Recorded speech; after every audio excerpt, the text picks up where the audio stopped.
Le 2 décembre 1945, c'est un dimanche, il fait froid, une voiture s'arrête, elle a crevé, au coin du boulevard des Invalides et de la rue de Grenelle. Le conducteur en sort, il s'agit de l'éditeur Robert de Noël.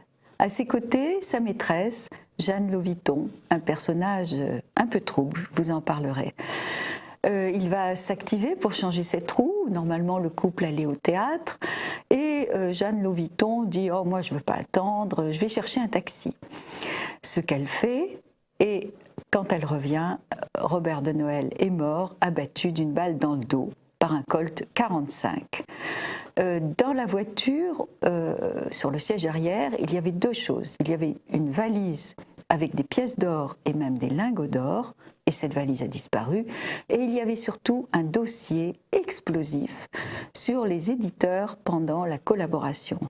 Le lendemain, Robert de Noël était convoqué devant le comité d'épuration du livre et il avait réuni ce dossier pour se défendre, pour montrer qu'il n'était pas du tout le seul à avoir collaboré, entre guillemets, avec l'occupant.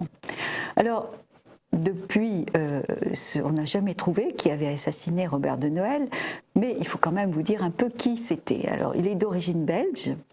Il est né en 1902, il est un grand éditeur, il s'est associé avec un Américain en 1928, Bertrand Steele, et puis au moment de la guerre, l'Américain a préféré retourner aux États-Unis et donc c'est devenu les éditions de Noël, tout simplement. Il va publier plus de 700 livres et tous les grands noms de l'époque. Et ce qui est intéressant, c'est des deux côtés de la vie politique. Il va aussi bien publier Aragon et Elsa Triolet, il va même avoir le prix Goncourt avec Elsa Triolet. Hein. Le livre s'intitulait, je crois, Le premier accro coûte 200 francs.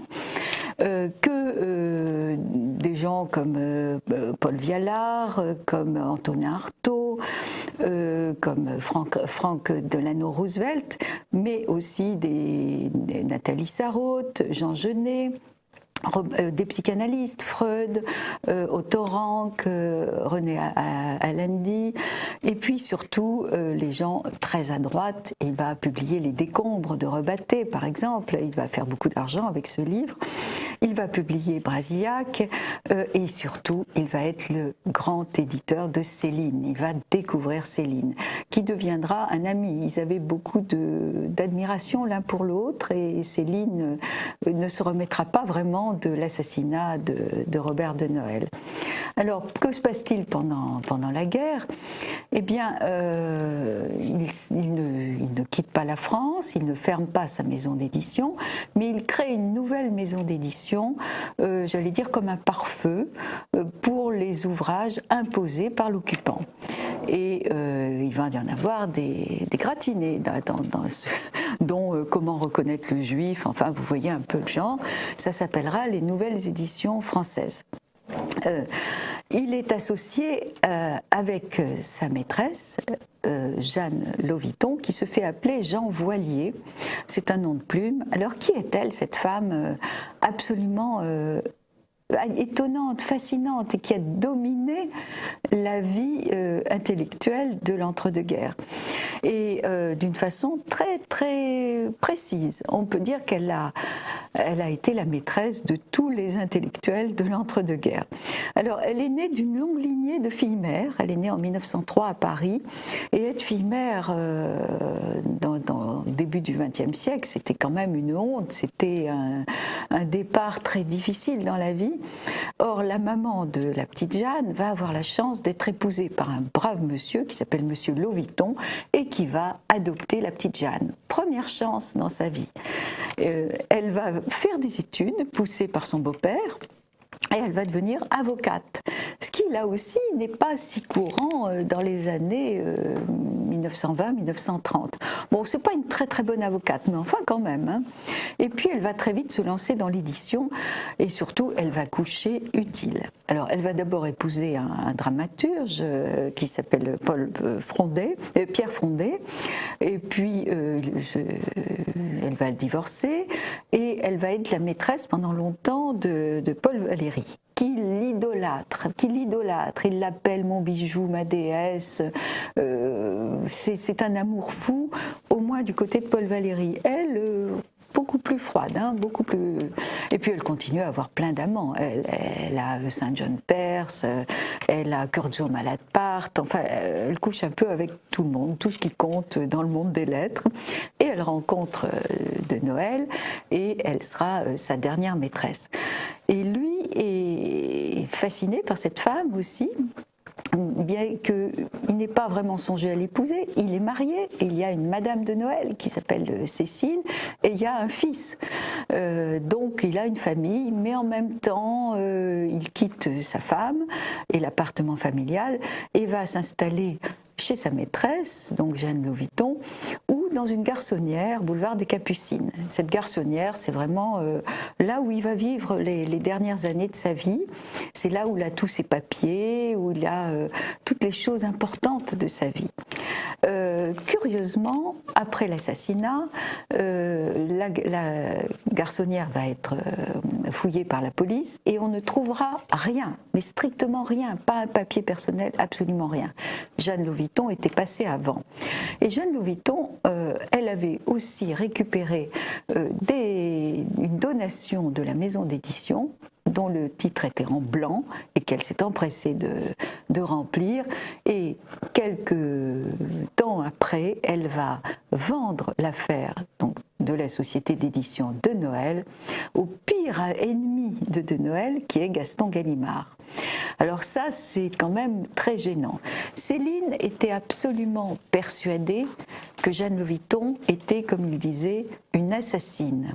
Et il a des mots, déjà il ne l'aimait pas avant, mais alors après l'assassinat, ça va être encore pire. Il avait des mots terribles. Il était le seul à ne pas tomber sous le charme de cette jeune femme qui a une quarantaine d'années. Il l'a traitée de tous les noms,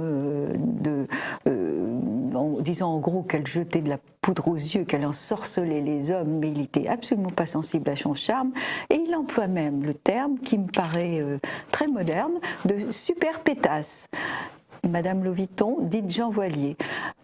Oui, Jean Voilier, pourquoi? Parce qu'elle était également lesbienne, elle va être revendiquée aussi par les mouvements LGBT, comme quoi c'était une dame qui avait un esprit très très très ouvert, on va dire ça comme ça. Elle a un culot monstre, elle va au moment de l'enterrement de Noël proposer à sa veuve de payer l'enterrement, la veuve qui n'a pas un sou évidemment, tout l'argent a disparu et l'affaire est passée aux mains de la maîtresse.